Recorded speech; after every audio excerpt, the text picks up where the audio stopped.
Hey everybody, it's Mike from Frito History. Today we're in the beautiful town of Seaside, Oregon, and 82 years ago this month, the Japanese Navy would have attacked the American coastline here.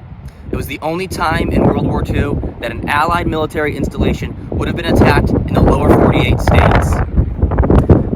It happened a month following the attack on Pearl Harbor in June of 1942. The Japanese would launch an offensive on the North American western coast to divert U.S. military attention. This was also a retaliation for Doolittle's raid, which was launched on the Japanese mainland that April.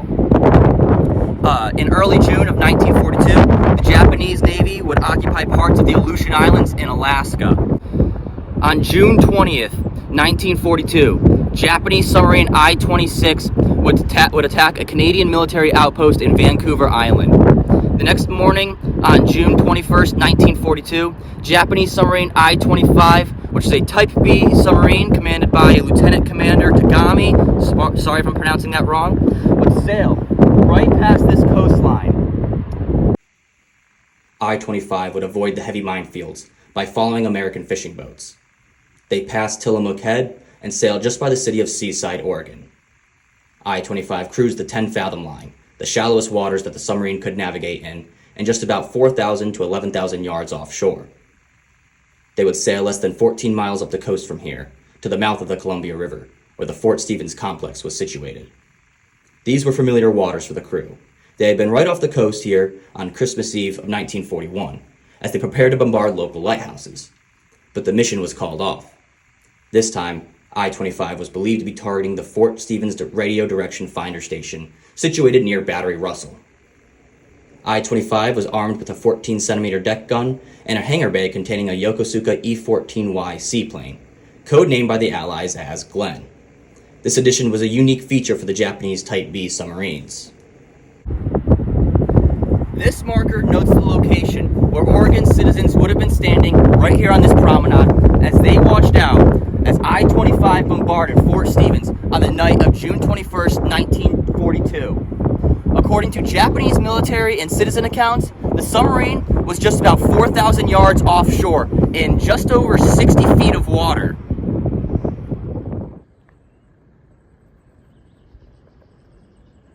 Behind me is Battery Russell here at Fort Stevens, which dates all the way back to the American Civil War. During World War II, Battery Russell would have been garrisoned by the 249th Coastal Artillery, part of the Oregon National Guard, and the 18th Coastal Artillery as part of the regular U.S. Army.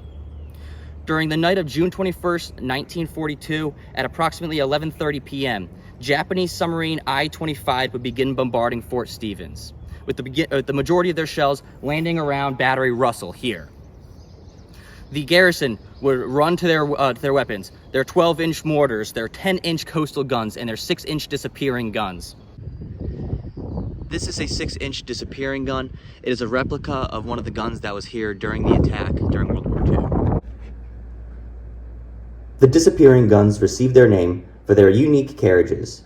When fired, the gun would recoil back behind the fort's parapet.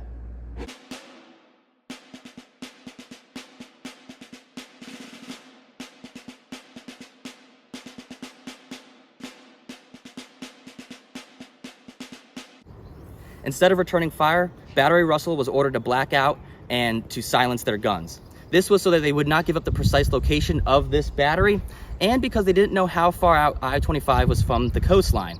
It was believed that these outdated guns here in Battery Russell would not be able to reach I-25. According to both Japanese military accounts and American civilian accounts who witnessed the attack, the submarine might have been about 4,000 yards offshore, which would have meant it would have been within the range of the guns here at Battery Russell, but it's been left as a controversy and a mystery ever since, whether that submarine was actually within range or not. It's amazing to think about the chaos that would have surrounded Fort Stevens on the night of June 21st, 1942. As I walk these grounds, I imagine what was going through the minds of the fort's defenders that night. I'm sure many of them believed this was the beginning of a full-scale invasion of the United States. As the land around them erupted with shell fire, the soldiers in Battery Russell begged to return the favor to the Japanese sub, but the order never came. Just then, a Lockheed A-29 Hudson bomber that was on a training mission was ordered to attack the Japanese submarine. the Japanese would have evaded the attack and escaped unscathed. As for Battery Russell here, there wasn't much of casualties, other than a few power lines and a baseball field, and a few craters that would have surrounded Battery Russell right here. This monument, which is dedicated right next to Battery Russell, was erected on the 50th anniversary of the engagement. And it stands right in between the final crater that was from the last shell launched by I-25 and Battery Russell itself.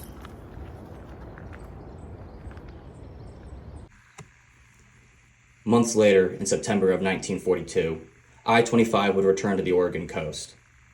This time, the submarine was positioned near Brookings, Oregon. The crew deployed its seaplane that dropped incendiary bombs on a local forest. Fortunately, weather conditions prevented the fires from spreading, leaving minimal damage.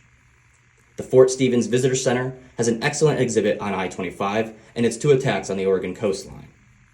Thank you so much for checking out this video, and subscribe to Frito History on YouTube and Instagram to see more like this in the future.